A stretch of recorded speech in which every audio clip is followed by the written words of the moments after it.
was the intro? I wanted you to do actual intro. I mean, we were bantering. We were having a good time. James was back. I'm going to make it in there. So now I'm starting the show. All right, Chris, starting. All right. Welcome back, everyone. This is Media Marauders. I guess we got to do another intro. Welcome back, everyone. This is Media Marauders. This is Max, Mr. Thomas, and James. Welcome back, sir. What's going on? As you can see, we're still missing one of our fourths, and that is Mr. King. He couldn't make it tonight. He had to do some husband duties, which is understandable. We're going to talk cash shit about it anyways, regardless. So prayers to you, my friend. Hopefully you still have your nuts by the time you come back. All right. So I'm joking. If he sees that, he's going to feel some type of way. I'm joking, King. I'm joking. Just so salty over there. No, I'm joking. All right. We'll keep it going, man. Welcome back, everyone. Welcome back, my host. Media Marauders. We come back with some content throughout the week to try to bring it up to the world, see how y'all feel about it. If you like or you don't like, put it down in the comments. Let us know. We could discuss it. We could talk about it. We could ignore it. Either or. Do something about what we talk about. It'll be nice. But last week we talked about the E3 wrap up, some of the disappointments, some of the things we did enjoy, and I'm still a little disappointed with everything that was shown, but we're moving past it. I gotta correct myself because I just missed the whole showcase and didn't know I did. So remember, I was like, I didn't think there was any VR there. There was a full VR showcase. I just missed the whole thing. Really? Yeah, and it was like right beside the rest of them. It was Well, you know what? You don't blame yourself because I was watching it too and I didn't even notice it. So it must have been that vapid. Like it was nothing for me to really absorb from. Yeah, it was a full hour. Really? I didn't see any videos suggested to me, and I usually get stuff suggested to me. Especially from PlayStation.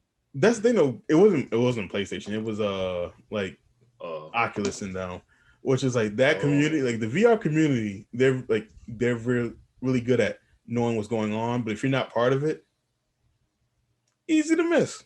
Yeah, so they know who they're aiming at when they're doing their stuff. Well, that's my excuse then, damn it. Yeah, exactly. That's my excuse. They should broaden their horizons, So for the ones that were, so the ones that actually did for the subscribers and viewers and new and old, whatever, you can watch our prior episode and see Mr. Thomas make that mistake, and watch the rest of the episode as well, and let us know what you think. You can pause this one real quick, jump to that one, go in the comics and make fun of us.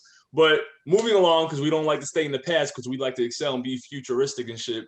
We're gonna talk about some new things that happened throughout the week, and I guess, to kind of blindside you there, Mr. James, you can start us off.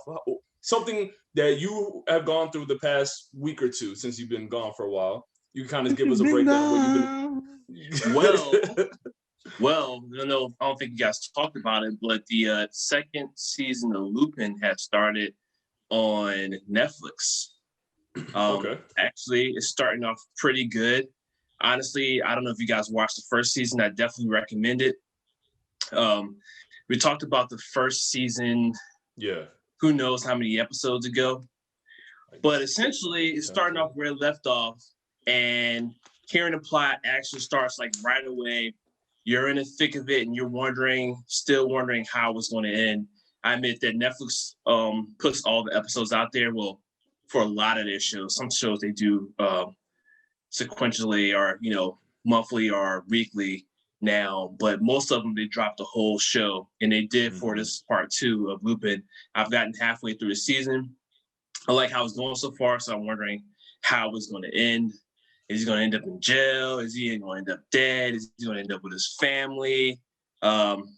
It's really good. Like I'm planning to give my final review once it's done without trying to give out any spoilers, because I want you guys and the audience to watch it. But if you're looking for something interesting that has kind of someone that's like heist kind of, like a single guy that's doing a whole money heist. Have you ever heard of that show on that's aired on Netflix? I forgot what country it's from, but it's called Heist. Money Heist. It's like that, like 5 seasons now or something like that. About to be the 5th season. I feel like I've seen the title before. It's on my watch list. But that's really good too. I just haven't gotten through all the seasons. Is all. So Arsenio is back at it again, doing conniving things, but I believe he's just. Maybe some of his means aren't good or great, being untrustworthy and not to his family.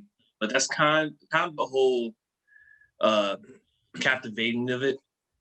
It kind of draws you in because you really want to see how his life is going to unfold it in. Is he going to end up happy? Is he going to end up being with his kid or married to who? Dead, like I said, but that's good. It's good. I think you guys should definitely check it out. So you really get invested. Obviously, you get invested in what his personal life, and other than the heist and the hijinks and how he's fooling people. The show does a great job at introducing and making you concerned for the people that are personally attached to him. Yes, yeah. So Omar is doing his job. Actually, he's the role that he's playing is. He's a great actor. I can see him being in future roles. I'm gonna look up his name. Omar Sy. Let's see. I'm trying to look this up quick, but you good. Yeah, because I still haven't finished the first season. I got to like about episode 4-ish. I want to say. And it was interesting. I only stopped because I stopped. There was nothing wrong with the production, anything wrong with the characters, anything wrong with anything, honestly. I enjoyed a lot of it. I enjoyed that type of heist, gentleman thief type of thing. So that's what he is. He's definitely a gentleman at it. Like he's really a gentleman at it. Like he's somebody like, oh, I can trust this guy. Next thing you know, like, I've been bamboozled. Well, yeah, $10 million. He was cool. He was cool though. So I'm gonna just let him go. Like, wait a second, what are you even doing? I mean, he's stealing from rich motherfuckers, so they could do that. Like, oh, okay, lost $5 million. That's all good. Yeah.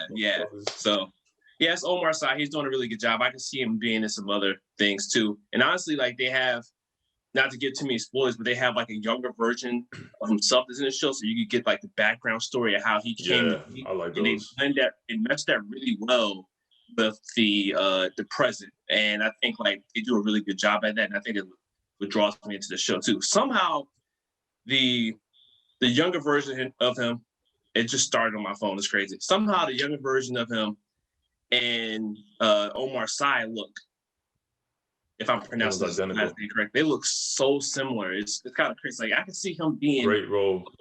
Yes, they picked somebody good to play the role. He plays the role well, so. I honestly see futures for both of them. And I hope they are able to be in some upcoming or new productions. Okay, but yeah, like I said, I don't know, Thomas, have you looked into it yet? Not yet. Yeah, you know me and Netflix. It's love hate. It's hard. Yeah, yeah, love hate. It's a love hate relationship, but we'll talk about it later. But I definitely need to give Netflix its flowers, honestly. Do you? I mean, from what I've seen and what the future to come, even though I haven't seen a lot what's obviously going to be out in the future, I like what they're trying to do. I like the original content that they're trying to come out with. I like to see some kind of progression, like from, especially with Netflix. I've had Netflix since I was fucking 21 years old, I think. Oh, wow. Yeah, I've had Netflix for a very long time when they're having C and D B list movies in there. So little low budget ass films. You said what? When he's saying the disc. Yeah, exactly. When I started getting discs is when I had exactly. Then I had Netflix. It used to be a Netflix together with like the web version or the streaming version versus the disc version. Then they split it off, so they've grown over time. And admittedly, Chris, you got to give them props. I mean, they're bringing on Gundam. Chris. Like, what do you have to say about that? You can't not be excited. And like I said, we'll get into it later, but I would like to definitely give them their flowers right now. So when it gets to it, I'll explain more why. But okay, one thing though, before I wrap it up, I will say one thing about Netflix bringing in new shows and everything like that. It's water's filled with sharks. Like you sink, swim, or die. Like you make it out that first season or you don't. Yeah. So they're definitely canceling a lot, and I got a little bit of begrudgment towards them, especially with Ozark. But yeah. Oh yeah, Ozark was good. What was the other show that they had with the superheroes in it?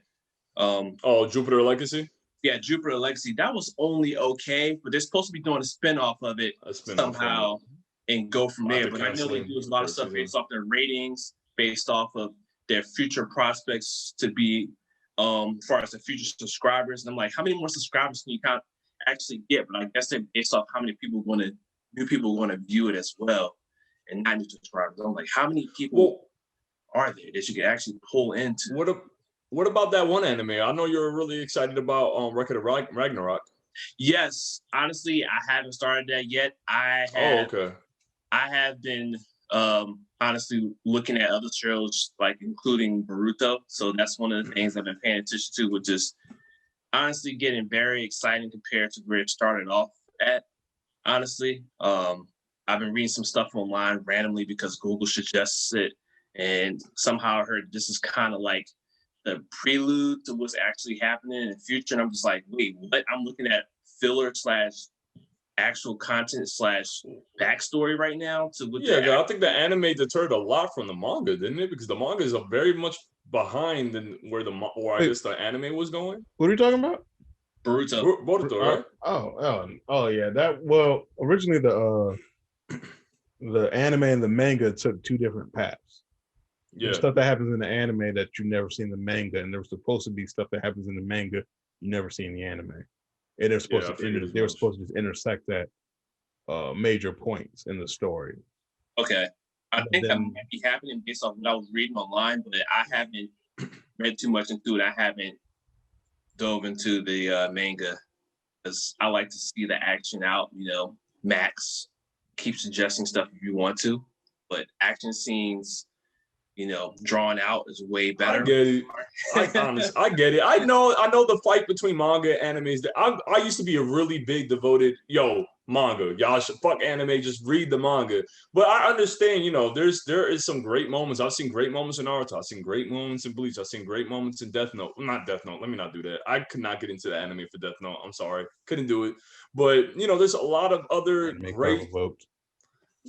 So what? I'm not saying it as like fuck the whole elitist type thing.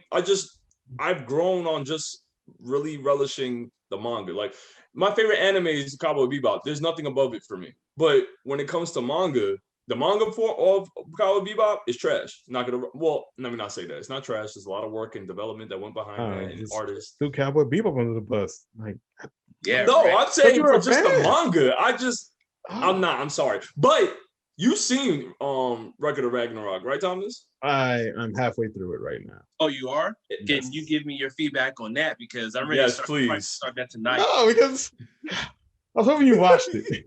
Because I do not like it. I was supposed to, but I started watching Lupin, catching up on that. I've been watching Loki, and I've been watching Boruto. I've been watching some other anime as well. Hold on, Thomas. What did you just say? You say you didn't like it? I don't like it that much. Like I'm like begrudgingly watching Record of Ragnarok. Like I really thought you watched. I was like, all right, we're gonna go back and forth with this. I really am not feeling it. Like it is. Oh, and that's so sad because it's all the lore and everything. Okay. We'll definitely talk about next episode. So yeah. But, okay, so all right, so we'll hold it off for the next time because I might check it out too, so I can jump in this one. Yeah, I'll probably finish it. Then I'll make sure to binge the rest. Okay, of it. I'll make sure I have it finished. Yeah. Okay, cool. All right then, Jays, you got anything else? No, nothing else. Okay, cool. So Lupin second season. How many episodes? How many episodes was the first season? Like 8, right? 8 or 10? Yeah, it's like those European shows. They don't go too well. Some European shows don't do too many episodes. Yeah, they extend. Not like us. We got like 48 episodes that season 1. Shit. Fucking sitcoms, 20 to 25 episodes. Yeah. I was getting back on New Girl, and there's so many fucking episodes in just one season. It's a good show. 5 episodes? It is. What? It's 5 episodes in the second? That's what I just read. This one thing looks like it's 5 episodes. They're like, what, 40 minutes? That's not bad. Yeah, about an hour. That's not bad, I guess. Right. Okay, so for the viewers, check it out. I might get back on it. I honestly, I think the wife, she got into the first season, she enjoyed it. She said nothing bad about it, so I'm pretty sure she'll watch the second season. But all right, cool. Thank you, Mr. James, and for also joining us, coming back to us. All right. It feels so good. So good. Let's edit that out. All right.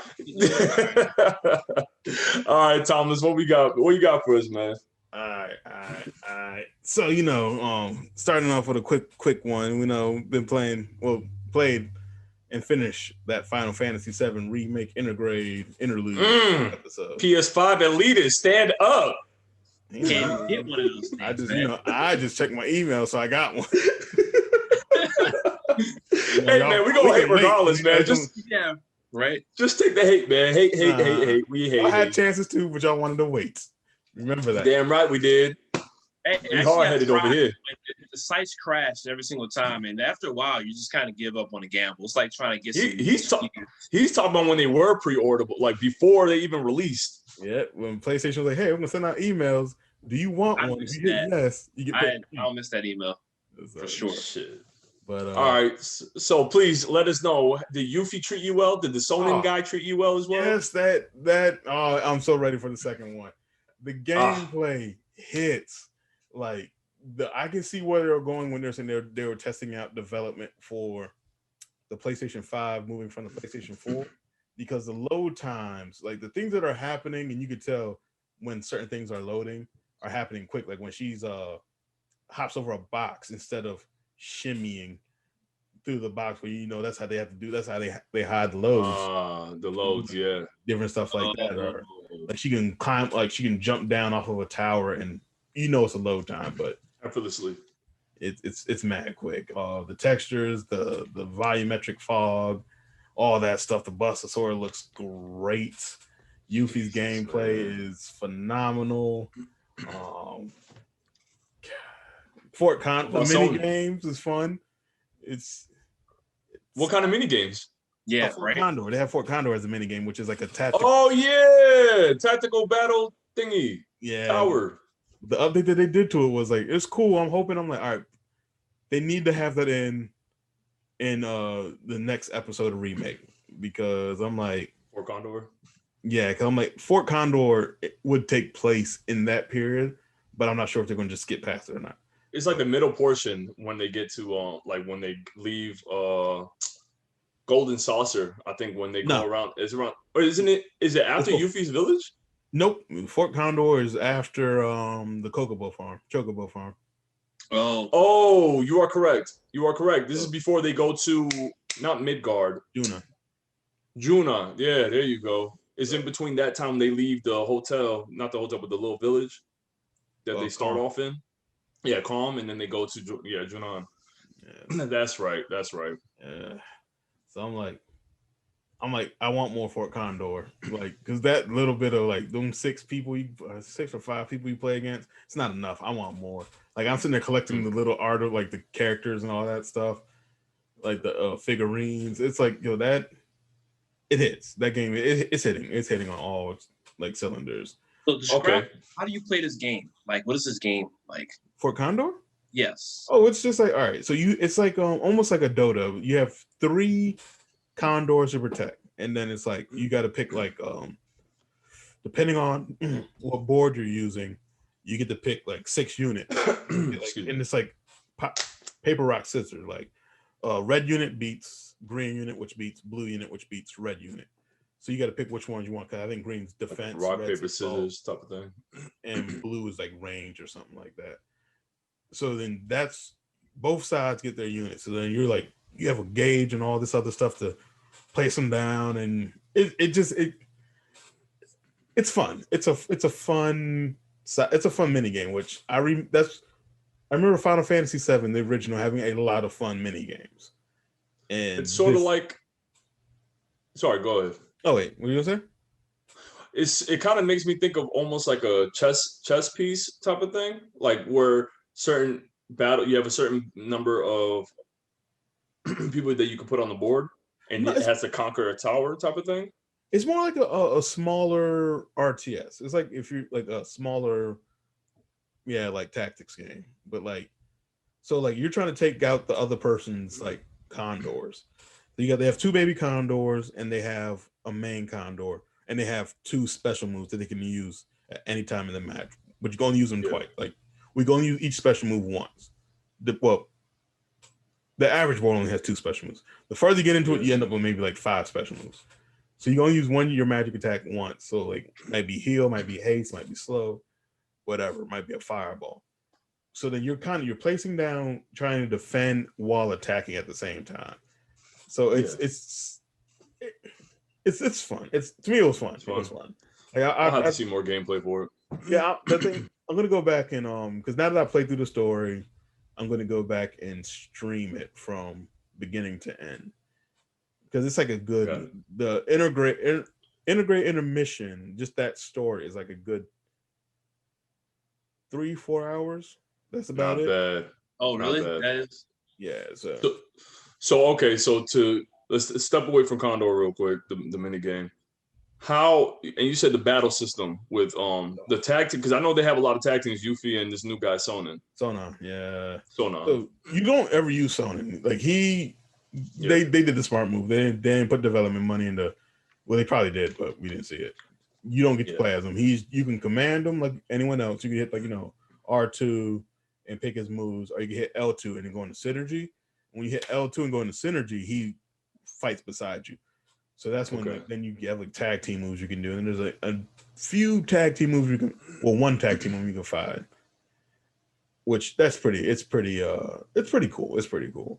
Sonnen though, he does his thing. He's usually doing his own thing, but Yuffie has that ability to switch between being a close range fighter to a long range fighter to having a skill that can turn her. She can pretty much use any of the elementals, so you can switch into an elemental skill if you need to. She is just a all-around fighter, and it comes in handy. Damn. Do you think they did? Obviously, I'm not gonna say that they make her OP, but I was going to say that too. Oh, she is not. Do you think? Yeah, I figure she's not. But do you think they put so much in her that it's like, why bother playing with any other character right now? Oh yeah, because she can get like one-shotted easy. So it's good to still transfer between. You can't transfer. You can only play as her. Well, I'm saying when she goes into Remake Part 2. Oh yeah, she'll probably be a good, because she was a good all-arounder in the original. But then in the original she was long distance only. Never mind. Yeah, she was one of the only. No, her, Vincent, and Barrett were long distance. Yeah, so both of the long distance people were optional in the original 7. Yeah, her and Vincent. Her are Vincent. Yep. So that was trying to think. I was all right. So, how do you feel about the story? Because I know this is happening in the middle of, or in a certain point with Remake. Her story is happening. Yeah. See, that's the thing. Is like with the story's happening in the middle. Like when her story picks up. Not to be spoilers. When that incident happens with Cloud and the reactor. And then it ends before they leave Midgar. Yeah, so, before they go to Calm. Yeah, before the main party goes to Calm, her story's already done. So she's because they meet her after Calm, right? Yeah, they meet her on the way to Junin. Yeah, because I remember if you fight, you had to fight her in like a forest by Fort Condor. Yeah. And that's how you. And then you have to compliment. Then you have to compliment her, let her be like, "Yeah, you're the best. Yeah, you're the best in the world," or whatever like that. I hope they keep that dialogue. I really hope they keep that dialogue. Her character personality is just on point, and then like some of her scenes, really hilarious. Like, cause that's the thing. Like, she's just in the original game. She's kind of like she's younger than everyone. She's like a teenager. I think. She's like 14, 15. I don't know about that, but. Yeah, she's young, man. She's like at least at the oldest 16. She's because everyone else is in their late teens, 20s, and Barrett's like the oldest. He's like Vincent technically is the oldest. So you like her better than Barrett? No, Barrett's my favorite character. Barrett still holds the crown. My favorite, in the original Final Fantasy, my favorite characters in 7 are Ketsi, Barrett, and Sid. Those are my mains. I hated K-Seath, man. I cannot stand KC. He's right at least. He's one of my favorites. I just did not play him. I've never used KC. Yeah, never used him. Tifa, Yuffie, Cloud, Barrett, and Vincent. Sometimes Sid. Yeah, he's just like, and then I know he's gonna be in it because they showed this character in the original Sid, right? But I that's the can't thing wait though. for Vince in the show. But so yeah, the story, you can throw away a good amount of the story. Like you don't need to know most of Yuffie's story unless you want to know like what's driving her. But I think enough people are curious about it though. yeah, because she didn't really have like I've heard people talking. They said she didn't really have that much of a story in 7 because she was an optional character, which is true. Just enough to talk about Wutai and what was going on with them and why she's doing what she's doing. They covered up, like they had a whole section when you do pick up Yuffie, they have a whole quick like about 2 hours of gameplay with her whole thing. That's if you pick her up. Yeah, if you pick her. And if you go to Wutai. Yeah, and if you go to Wutai, because that's optional as well. Yeah, so if you don't ever go to Wutai, she's just riding with you the whole time. Like, hey, yeah, if you never had a strategy guide, you never knew, you wouldn't have gone that far possibly. Or if your dad got a race and you never was able to finish it, you would never. Yeah. Sorry, James. We remember this story. I'm always salty when it comes to Final Fantasy. Whenever I see it, like, oh man, this is great. I wish I played it. No, I'm not. You get on your cell phone, play through it one of these days. So, all right, I got a question though, because I have to ask this. Sonnen is his name, right? Sonnen. Yeah. So, do you not without spoiling? Is he going to be someone that's going to stay, not even just be playable or even stay within the party, but is he going to stay within the story of Final Fantasy Remake? Without spoiling? I can't. I can't answer that. So that's kind of like a low-key spoil right there. The thing I'll say is I don't know, because knowing what I know now and knowing what I said beforehand, I don't know how this is gonna be a spoilerish. Like I can't see him being usable in any other games because it wouldn't make sense to put him as like another character in any of the other games. Like when people does it make like when they said you weren't going to be able to play as him, I was like, all right, he's just going to be here for this story. Like a lot of people in the Midgar sections, they're like, there's some people I feel like you're just not going to see again. Like they have their parts. That's it. And he's one of the people. He has his parts, and that's it.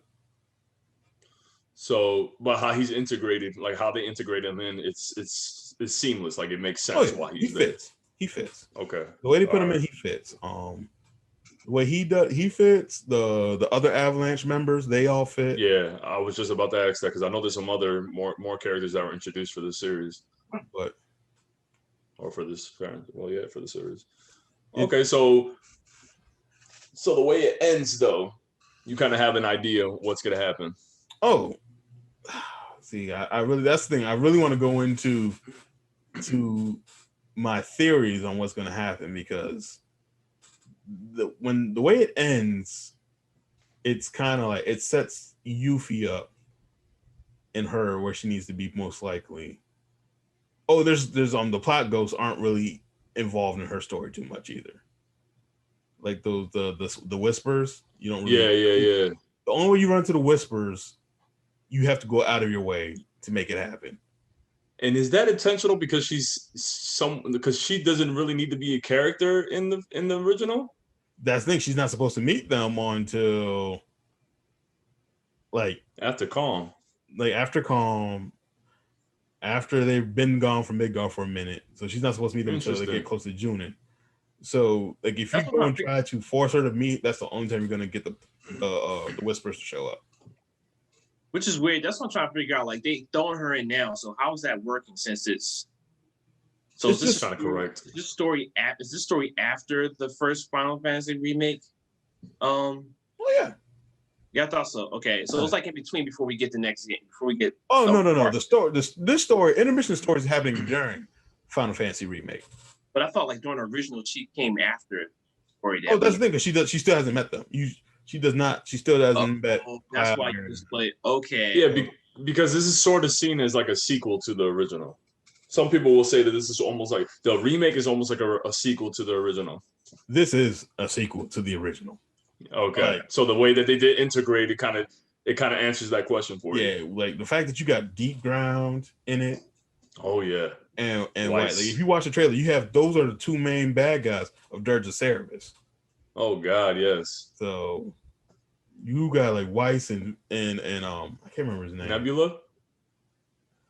Was it Nebula, his brother? The big dude. I can't remember. The guy with the belts around his face and all that. Yeah, I think his name is Nebula or something else. I've seen Nebula online. Y'all might be right. Surprisingly, he's the one I remember the least. But when I saw Weiss, which I tried the Weiss fight, God, I'm like, I gotta go hard as hell. I'm like, yo, is his name Nero? Nero. I think right. Nero the Nebula or something like that.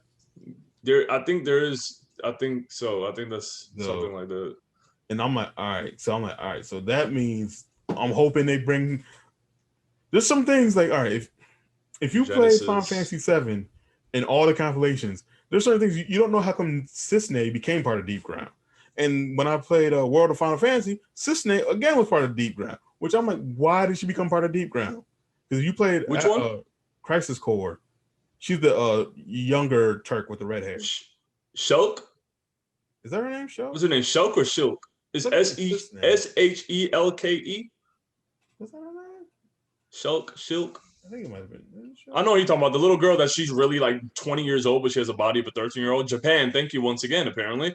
I'm pretty sure she's like that's her, the one with the orange red hair. Because that's the thing. I'm trying to think. Like, I can't remember what her actual name. I think her name changed in Dirge of Cerberus because then she became part of Deep Ground. Which then I'm like, there's a lot of stuff I really want them to touch because it makes sense. They kind of talk about it a little bit in the original remake with the idea of a lot of people didn't realize Rufus was on, like, he didn't get along with the president of Shinra. Because they flushed a lot of that stuff out in the Reeve? No, Reeve and Rufus didn't get along. No, Reeve didn't get along with any of the stuff they were doing. Yeah. Oh, are you talking about Rufus and his father? Rufus and Shinra didn't get along. Yeah, you're right. My bad. Because if you go back into like before Crisis, that's when you find out that like Rufus tried to overthrow his father. And then the Turks were on his side. So there's a whole issue between the Turks and Heidegger and all of them. So I really feel like we really need to attack the whole Turks. Like they really killed a bunch of people dropping that plate, and now all of a sudden, after that, all right, well, you killed a good portion of people in this village. Oh, we cool though. Like, aren't you not like saying in them and Rude and Reno and old girl, like we all they cool now, like we friends. Yeah, it's business. They pressed the damn button to kill all these people. How are we cool with them? Wait. How are you cool with that? It was business, but oh god, you know, wipe off like cat, like quarter the planet. Yeah, it's business. I'm sorry, man. That's the thing because I'm sorry. It's a video game, but no, I'm sorry, no. I do got one question. Went down. Like how that went down in like Final Fantasy, because Reno's the only one who pushed the button, by the way. Wasn't anyone else? Yeah. He got injured in that whole. He almost died pushing that button. Yes, he did. He was on vacation in Seoul in Costa Sol. Yeah, he was on vacation for there because he got hurt. He got sidelined for a good amount. That's when they bring in Elena and Rude. And Rude's pissed because they go, "You almost killed my boy." So he has an issue at that point. It's like, if y'all weren't there, my boy job and got out. Because like the rest of the Turks, they are like the CIA of Shinra. Yeah. And Shinra's also subjugating the planet through war. So, and then Cloud's like, hey, I used to be a Shinra member too. It's like, so yeah, you were part of everyone. Okay. Everyone who's a main character in Final Fantasy besides Aerith has had something dirty who has worked for Shinra. Oh yeah, you're right. Yeah, you're right. Everyone has worked for Shinra. Damn, huh? So they seen the error of their ways, man. They seen the backstory, like they wasn't blinded by the fate or whatever. No. Sid got pissed off because they wouldn't let him go to space. Yeah, well, he was gonna go to space, but then something fucked up. Yeah, Barrett got radicalized when he lost his arm. Yeah, right. His boy ended up dying because of Shinra. Same thing with Cloud because he saw what Sephiroth did. Same thing with Tifa. Soldier. Yeah, Tifa was helping them to get to the mountains. Then Vincent, and he then was Sephiroth ended up slashing her. Yeah, you're right. Okay, cool. They all got still, done dirty. I'm just saying, like, it's weird that we could just because in game, obviously there's, I guess, if you don't take it literally, because you literally move from one section of that happening and it moves to another. Like we're moving past this. It takes a while for it to happen because they're like when the Turks run into them in like Wutai, they're like, yo, aren't y'all gonna do it? And they're like, we're on vacation. Like that's when you can see like if they're not getting paid, they are not doing fuck. And so unless you can go attack them, which then you become the bad guy for attacking them while they're just they on vacation, they chilling. Why you bothering us? I remember Elena's like, yo, they're right there, and then Rue's like, we're off the clock. I don't care. We're company men. Like this is not. And Elena, she's new to the Turks at that time. And so that's the thing, because like the Turks, Reno, Rue, Sang, all of them were there when they tried to like overthrow their own government. So and then they the rest of the Turks are missing. That's why you only run into like 4 Turks. A lot of the Turks are missing, which I was saying, like that redhead one, I think she got captured and went into deep ground, but because they were also the Turks and Rufus are also part of Avalanche. Yeah, it's weird. It's all right. We're not gonna get too deep. There's too much with Stefano's fantasy. Overall, how did you feel about Intergrade? That's why I like, because Intergrade touches on some of that stuff, like the fact there's 2 different avalanches, like how Barrett's avalanche is considered the more radical version, like the bombing stuff type, like the terrorist cell, where then the other avalanche is like, no, we're just trying to save the planet for the people. We're trying to like get free and fair elections type situations. Like we're not trying to blow up Midgar. So it seems like a lot. It seems like a lot. But overall, you enjoyed Intergrade. Yeah. I'm gonna play it again. I'm definitely gonna play it. Okay. All right. So just hold on real quick. We'll probably talk a little bit more, but we're gonna do a quick commercial break. We'll be right back. Stay right there. Don't move.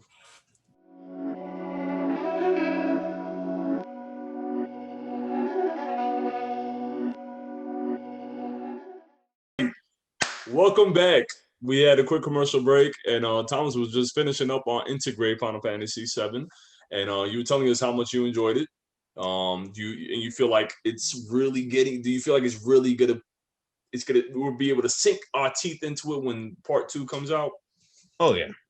Also, want to put out Shulk and Cissnei are not the same person. They just have really similar designs. Cissnei, you're talking about from Crisis Core. Yeah. Oh, I thought you meant, my bad. I thought you meant from Dirge Service. That's the thing. I always thought they were the same person until I'm looking it up now. And I'm like, I guess they are not. No. Cissnei was just a one and done. I don't know if they're bringing her back. They're planning on anyways. I got a question though. So based off the remake and the original, so for new people like me that didn't finish the game, do you feel like we're missing something? Like, when they add these different things into the story, or you think they're going to flush it out overall and we be able to capture the whole story?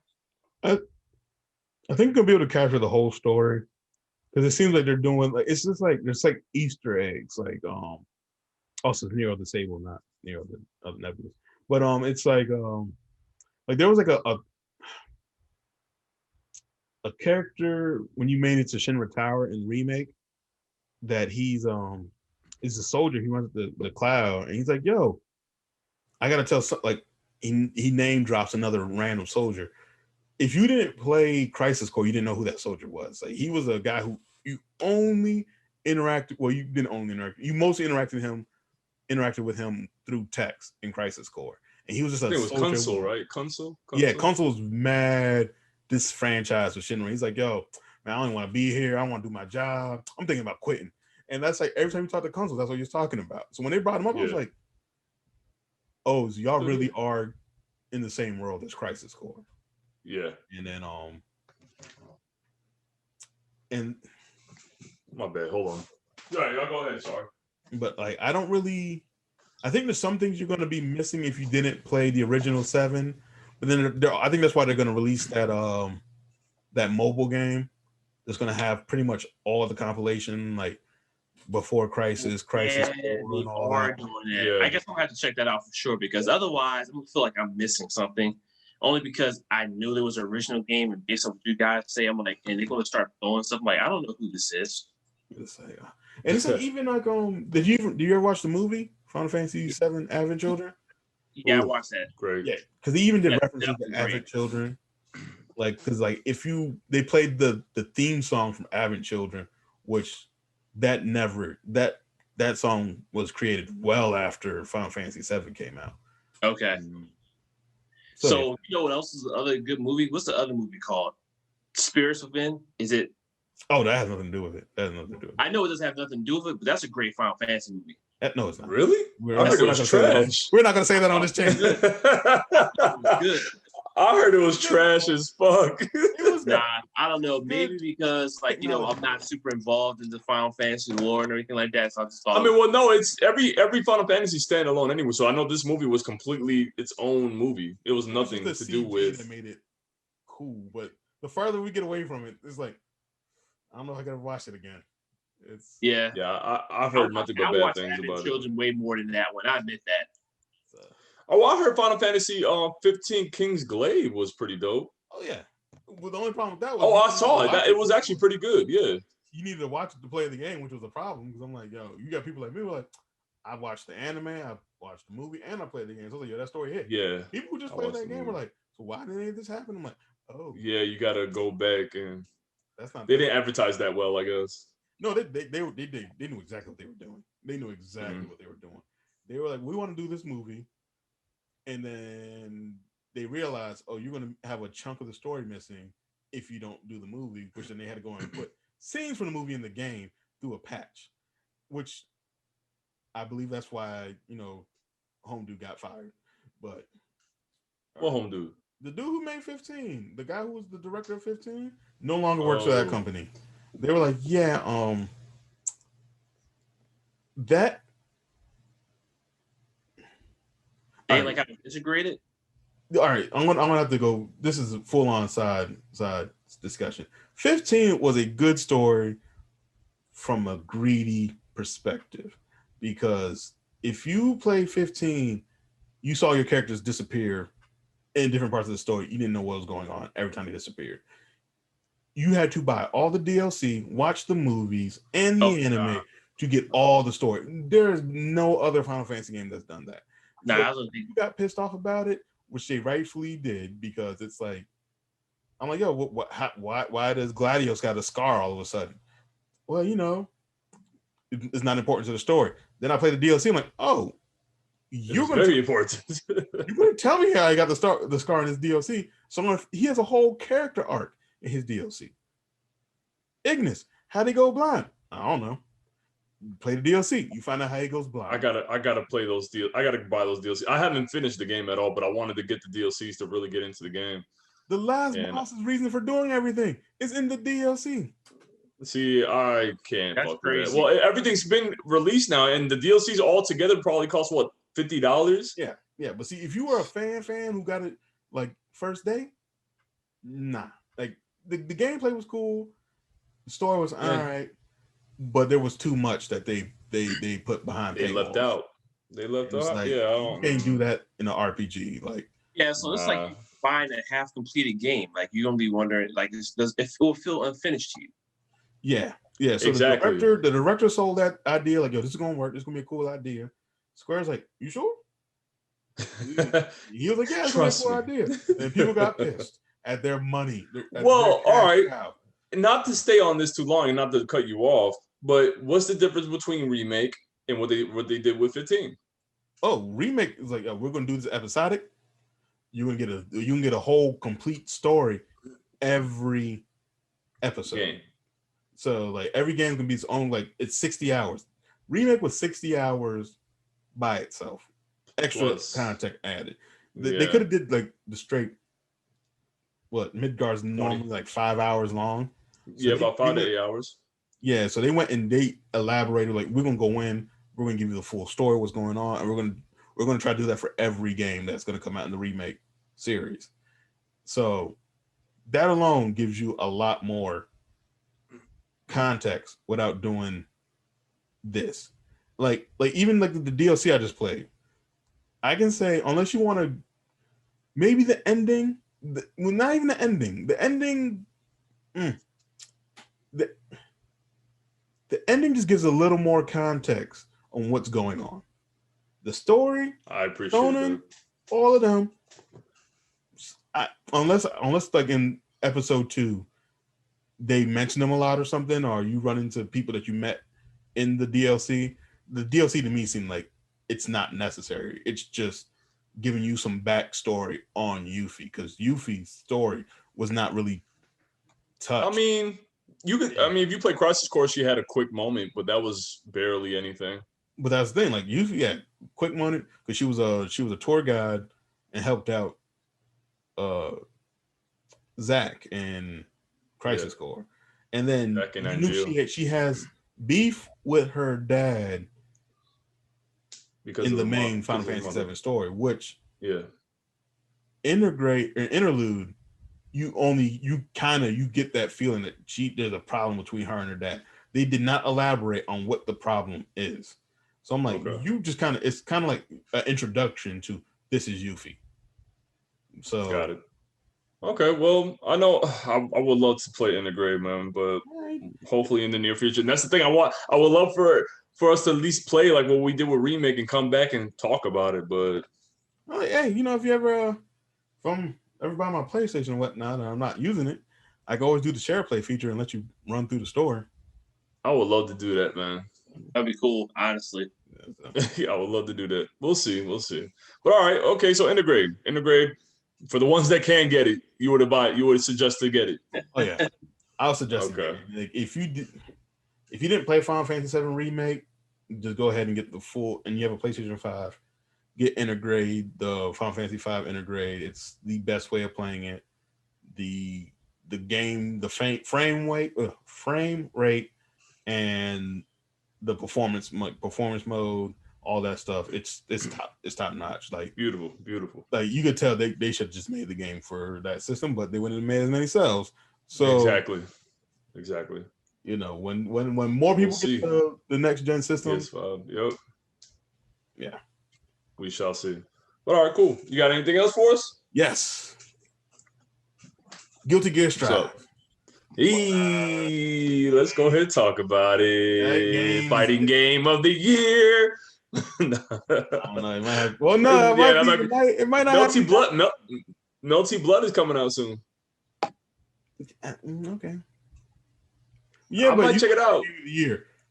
Okay, Guilty Gear is going to take a hands down because I think King of Fighters got pushed till next year, which King of Fighters have been the only mainstream competition, I think. And did you really think King of Fighters would really bring it back? Listen, I ain't gonna do that to the King of Fighter community. I'm not gonna do that. But I feel like the King of Fighter community is bigger than the Guilty Gear community. Yeah. All right. So what about Guilty Gear Strive? What is it that you want to talk about? Man, that game is just fun. Like I'm enjoying it. I'm enjoying it big time. The roster. As well. I still stick with my original statement on. I really was hoping that they were going to change the character select screen, because the character select screen in the alpha was way better than it is now. I don't remember much from the alpha then, because I thought it looked almost exactly the same. That was beta. Character select screen in the alpha went down the middle of the screen, and it had your characters on the left and the right side. Oh, I think like all-rounder, speed, technical, and all that. But then they simplified it, it seems like, which I was like, I like the original. Look, the original one was more like graphic-y, which I think people didn't like the original. Well, actually, I don't think people really cared about the character select screen no matter what. But they just didn't like. Most thing to complain about was the original UI for when you were playing the game, because when you lost health, your character's picture moved with the life bar.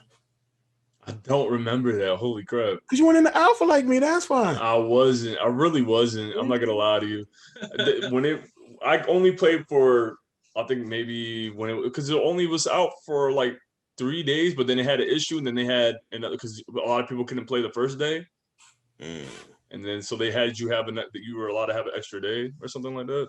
I just want to say, like the animation, the gameplay, that junk just hits. Like it hits. Watching it makes me think that too. I wanted to play, but I'm like, I'm already too far behind. Oh no, that's the thing. This game is like this one was made to be, I want to say, more user friendly for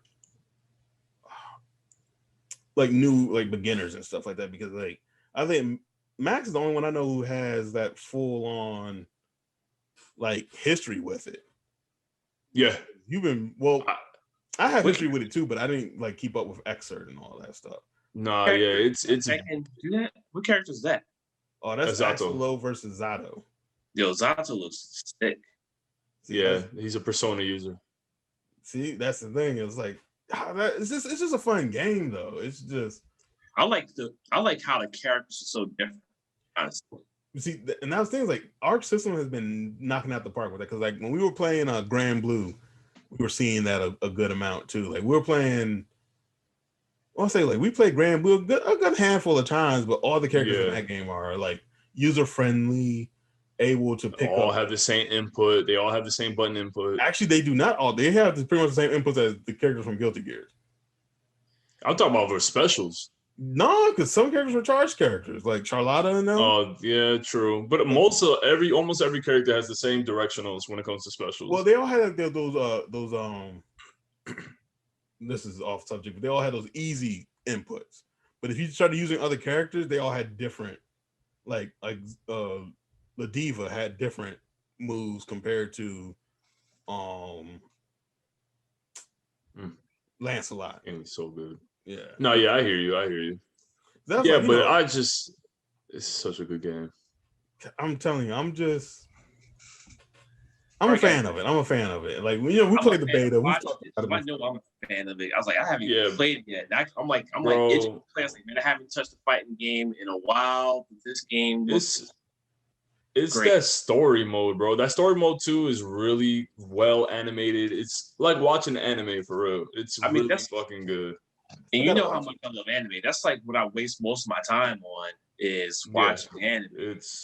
I would suggest if you could find a way to play it or buy the game and just watch the anime.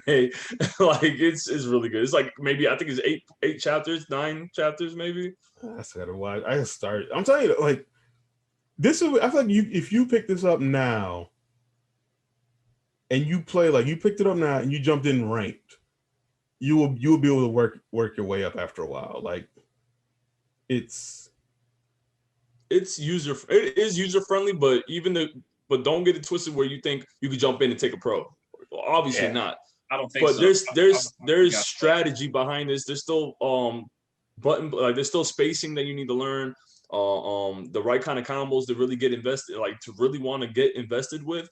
It's just a lot to still unpack with this game. I'm still scratching the surface. My Geo is I just made it to Hellion level 8 in the rank, and 10. I think 10, and after 10 you go to heaven, and that's where I don't even see myself getting past 9 honestly right now. Still, I think I can see it because, like we've all been playing, and like Max pretty much handles everybody. Have you noticed that? I'm like, is this the first time I've seen him do this in games? Like, this is the second fighting game that I ever invested my time into. But that's the thing though. But then he goes up against like Nigel, and Nigel beats him, and then Nigel goes up against me, and I handle Nigel, and Nigel's the highest like in the ranking on like actual like the game ranking. He's the highest. But then like the other night, I ran through the whole group of people that we play, and they're not easy to beat.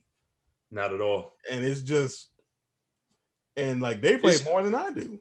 Is that how you play certain people? It's how you play certain opponents. Like actually, you use Axel Lowe. He's a person you gotta watch. You can't just do shit. You can't do nothing. You gotta close in, get in on him, and try to stay close to him as much as possible, because he does have certain attacks where if you stay too close, he's gonna fuck you up. And I've gotten that from you a good couple of times. But see, that's the thing too, though. Is like I'm not even like I use Axe as my main, but then I also use a lot of other people now. It's like which helps me out, but then again, like I can't go into it. Like if I was playing ranked, I can't go into rank and just keep picking random characters. You gotta stick with one character. Yes. Yep. You will get tossed. Also, it's like you can't be a jack of all trades and think you're going to make it too far. there. You gotta be specialized after a while. It depends. Because that's why fighting games, I always feel like you need 3 in your bench. You need 3. You need your main, your second, and your third. And see, like for me, it's more along the lines of like the reason I play with so many different characters. Like I was telling Max earlier today, it's like I play with them and I know how they play. And once I understand how they play, then I can start playing counter, which I'm a heavier counter player than more so Max or Nigel. They're more like get in and attack you. But if I can figure out a counter strategy to your game style, I can force you more into my play style. Which again, we're not even scratching the sometimes when you see us playing, we're not even scratching a lot of the mechanics. We're just counterplaying each other. And then when you start throwing the mechanics and you can start doing like crazy combos and stuff like that, which they made it so you can win without using like the burst gauge. Like you don't have to use your burst gauge or your tension gauge to win a match, which are some really awesome features they have in the game.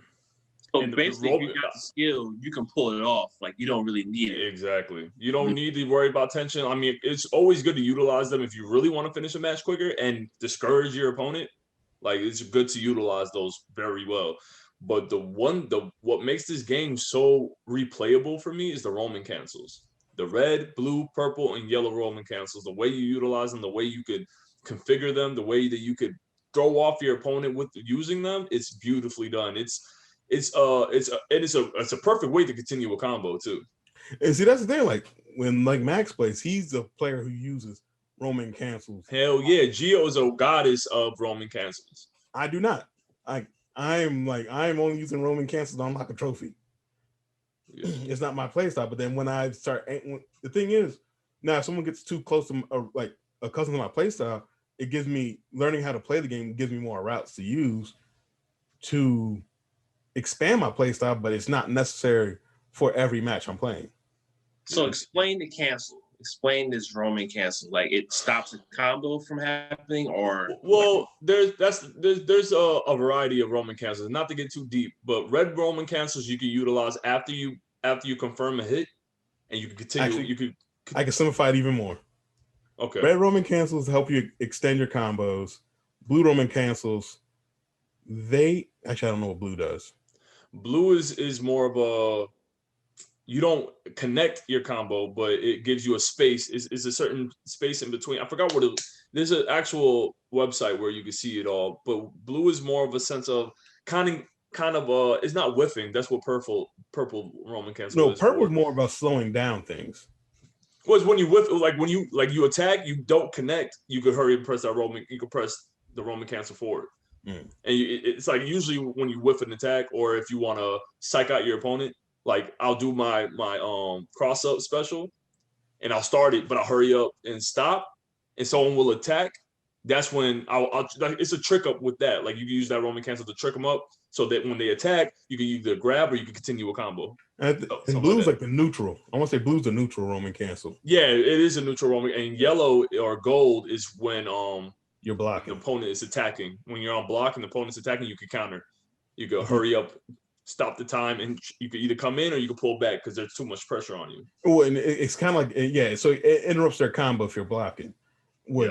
So these things, like if you master those, then your gameplay goes even further. A good amount of people aren't even using them. Like if you're talking about what they all do, I was like, I can see somebody mastering that, and it would just mess you up the whole time because you never know when to expect those things. Exactly. If they can use them, if you can shut someone down before they even get around to using them. Yeah, I've seen some combinations you guys pulled off, and you just don't get out of it. But if you get hit all the time and you use one of those cancels, that could save you in a fight. And the thing is, the way that they punish and also reward you, the tension gauge is where you use your Roman cancels for. So if you're using a Roman cancel, it takes 50%. It always takes 50% of what your tension gauge is, where your tension gauge is. So it's either you wanna reward yourself with a full bar and you can continue a combo, or you ignore your Roman cancels completely and use that bar for specials or for blocking. Because if you block and you hold two of the buttons, either let's say square and X, a bubble will form around you and it'll push your opponent away every time they attack. So you keep that spacing.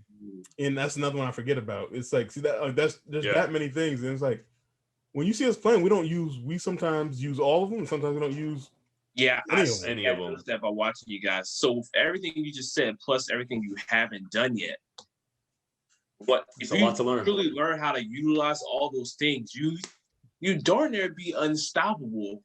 Bro, watch pro players, bro. That's all I can say. See, that's the thing though. It's like, see, that's what I'm saying. Like right now, no one's too far where you couldn't jump in and still pick it up because it has a very detailed tutorial mode that you can play it, and mission mode. You can go back and learn more things later on, and because we're not even talking about like the wall breaks and stuff either. Which that's crazy. Like you knocked them down. I was like, yo, and some of the grabbing moves take so much damage away. If you watch old, I'm gonna use Guilty Gear obviously because of the frame of reference. But if you watch old Guilty Gear games, at least for like let's say Extra Rev 2, you see how juggling can really destroy you, and like there's no real reset. Like reset meaning, let's say you finish the combo, and you're back on neutral. Y'all both back on the same playing field, and you can restart your combo, or the other person can start attacking. With what Guilty Gear does, they use that wall breaking to start back in the neutral area, get back on that playing field, that equal playing field, possibly if you could. Because let's say you have a sliver of health, you can still come back because of that wall break. There's still potential for you coming back. You said what? I have video of it. You'd be done because all you have to do is continue to hit you and pull on the counter. I mean, exactly. Keep you in that because one of the worst places to be in a fighting game is in the corner. Yeah. See, again, it was a funny thing is because I'm more of a corner fighter. If you know most of my fights, if I get in the corner, I get comfortable. It's like my pocket. It's like I'm surprised you don't panic. You don't panic. I gotta rope-a-dope it. That's when I can start. Like I only have to worry about 3 angles at that point. So it's I'm still learning how to be more patient with Gio when I'm in the corner. I panic when I'm in the corner sometimes, depending on who I'm playing. Especially like playing against Nigel Soul. Oh my gosh, man! I want to get out that corner. Like I have to get out that corner. He's gonna destroy me. I think you gotta become one with the corner. I gotta be comfortable. This is both the cancel that creates or the block that creates the bubble and push them back and then go at it. Like exactly. That's ways to utilize it. That's something you have to keep. It's like almost muscle memory. Like instead of learning combos is one thing of muscle memory, but utilizing what's already given to you with it easy to use, you need to use that as well. Make that part of your muscle memory. It's the thing though, but I want to say like even if you're not like a high level player, the game is fun. The only thing I will say I really dislike about this game is the last boss, and that's the only thing that's bothering. Like I played the story mode. The only boss that I think the last boss I fought was Nogoriyuki. You ain't do it like me. You ain't play high level. Yeah, I guess I missed something. I don't know. You gotta go. You can't lose a match all around. Yeah. In story mode. That's how you can say on extreme mode. And then once you do that, you're able to fight Extreme Noriyuki. And he has hold on right quick. Give me 1 second. Yeah, because I guess he's the final boss now or something. But all right, yeah. No, because he's the final boss. You fight him. He has invincible. All his moves are pretty much invincible. He has invincible frames. No, the dude, the black dude with the dreads. Yeah. Okay. He has 3 times the health, and it's just like, why is this? Why did you make a last boss like this? Is it JRPG? Pretty much. And then you got to beat him without losing a round to fight him again in blood mode, and he's not losing health. Oh damn! And he still has 3 times the amount of health. Like, is that a trophy? That's how you get the one of the hardest trophies. Like I think right now sitting at 0.7% of people have gotten it. God dang! So that's what I was gonna say. It sounds like you got to be elitist to get that. The thing is, I've been finding out is you got to figure out a cheese combo and just cycle it, and that's what I've been doing using Potemkin and just once I get like just grabbing the throw chain going, and that's it. He stands up, I throw him again. He stands up, I throw him again. He stands up, I throw him again. But then he's still a computer at the end of the day. So, damn. Well, yeah, I think Strive is one of the best fighting games that has come out this year, and I will say the best fighting game that's came out in the last 3 years. I would say, in my opinion. But I'm not a big fighter community guy. I don't play a lot of fighters. Right. but I enjoyed the community. It's I like my fighting games. It's up there. Strive is top notch. I felt the same way about Grand Blue, because Grand Blue did a pretty good job of keeping it where a casual player can get in there and enjoy the game. Okay. As much as someone And who can go in and do a quick honorable mention to the netcode too, like the online gameplay. Like I barely have any issues playing online. I think that's what makes it feel so good. It's like there's that rollback netcode that they've implemented. It's makes you feel like you're sitting inside the person playing them. Like I haven't seen the delay or anything. Oh yeah, those matches. I barely. I don't know what, man. Like hell yes, they quick. They hats off to the Guilty Gear Red team, man. Y'all are doing a beautiful job. I hope whatever else y'all are involved with. I think there's a Dungeons and Dragons fighting game that they're doing. Dungeon Fighters. I think they're part. I think Red Team is part of that too. So yeah, they're doing Dungeon Fighters Online, which is a MMO beat 'em up game. It's like an MMO, like, but then it plays like Streets of Rage, and they're doing a fighting game for that. You think they could pull off a RPG? They did ish, but I wouldn't want them to. I wouldn't mind. They've done. I'm not 100% sure, but I want to say they've done a Dynasty Warriors type game before, also. So I think Guilty Gear 2 was Dynasty Warriors, but I'm not sure if they're the ones who developed it. It was a different team, but I would love to see I'm still waiting for that Grand Blue Fantasy online game. Is that Platinum? You think Platinum? I don't think Platinum's working that. Well, I wouldn't be surprised if they were a part of that. It doesn't look like it would be a Platinum. Platinum would be a part of it. Whoever was working on it originally is no longer working on it now, so someone else is working on it. Yeah, they picked it up. That's why there's a longer wait time, huh? But yeah, Guilty Gear Strive, for the ones that are that still made it this far, please check out some gameplay for it. The community is really fun. I haven't found too much toxicity in it. Like I don't, I'm sure somewhere in Twitter there's a lot of people talking shit about May out there and Giovanni. But because you shouldn't trust dolphins. You should never trust dolphins. Wow, they're out to get you. But yeah. Once again, shout out to Team Red. You guys have an amazing game. Thank you for Guilty Gear Strive. I love the story. Please play the story mode, y'all. I mean, look it up. I'm sure you can find it somewhere. James. I'm just saying, buy the game, of course. Buy the game, of course. But if it's not technically. All right. Anyways, I'm not. I got the game. I'm watching it. I don't care. All right. Thank you, sir. Is there anything else you would like to mention?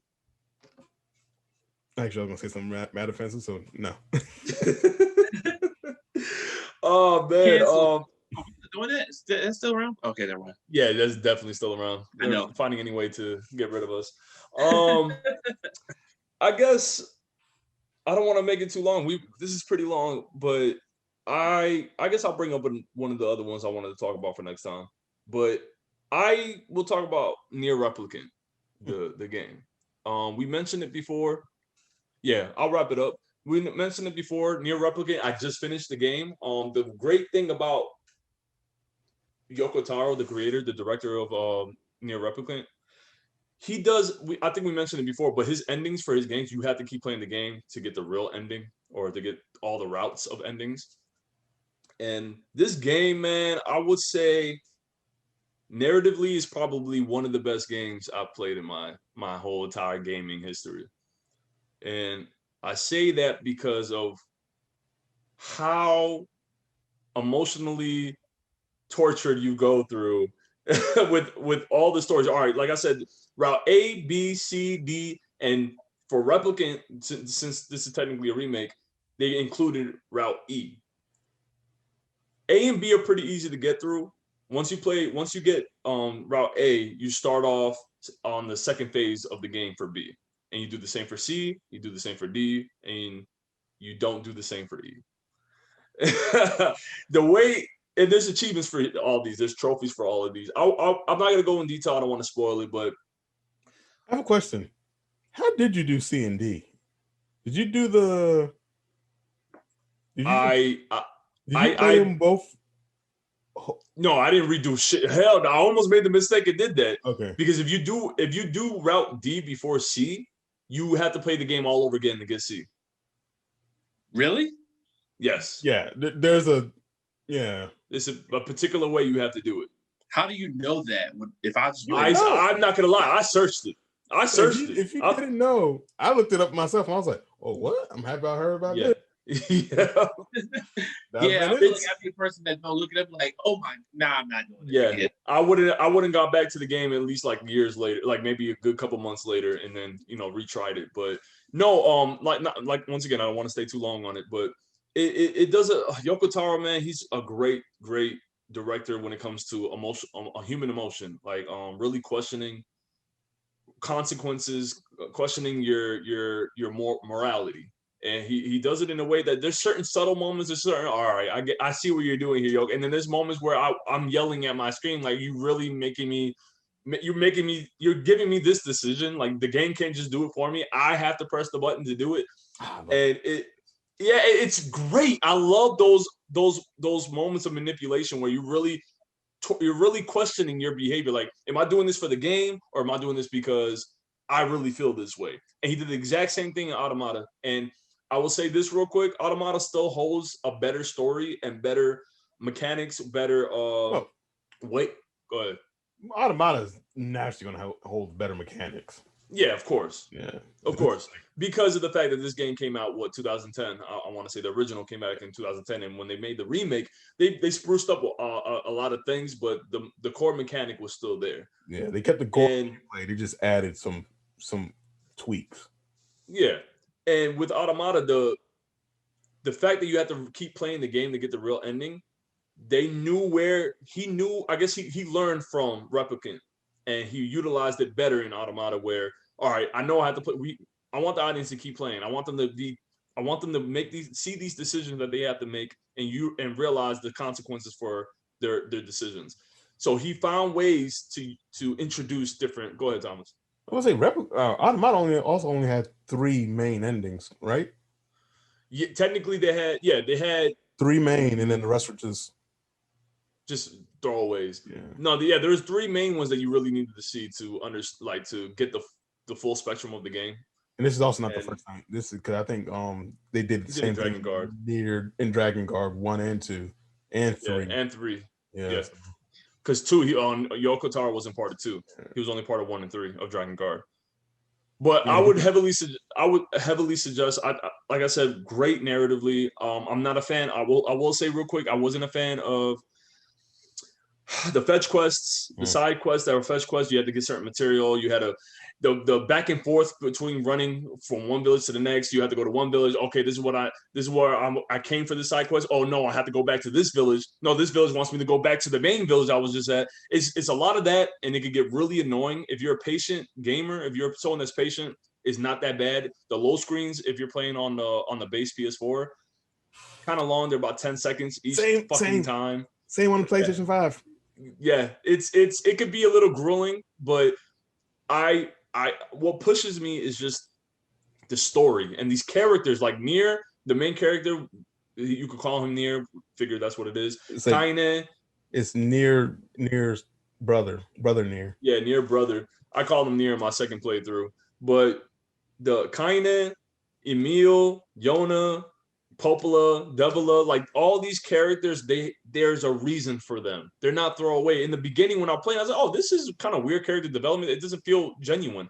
But when you play each ending, you keep going the route, you see how each character impacts the story. You understand why these characters are in this.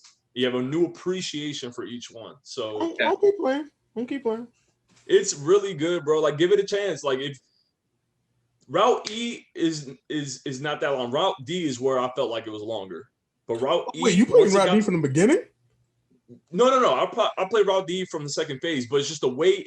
There's one thing that might throw people off too. Yoko Taro loves to put visual novels in his games, or at least in this game, he put a lot of just text. You're reading for a good 20 minutes. I was gonna say too.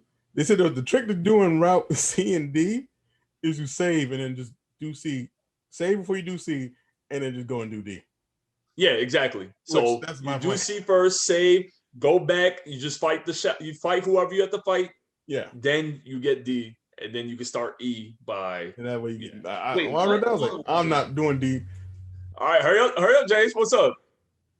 I was trying to figure out that what you just said. I'm not playing that game. I'm gonna play autonomous. Go ahead. Yeah, go play. Like the thing is, I was thinking about giving up. Like I'm still thinking about giving up on this game. It's just, bro, I'm like, it's great. Only about halfway through the first playthrough. I'm like 15. And the thing is, I feel like I've been playing forever, but I'm only like 15 hours in. Yeah, it's no, bro. I clocked in at almost 50 hours of gameplay. But mind you, I did a lot of pausing. When you pause, it doesn't stop the time. It keeps going.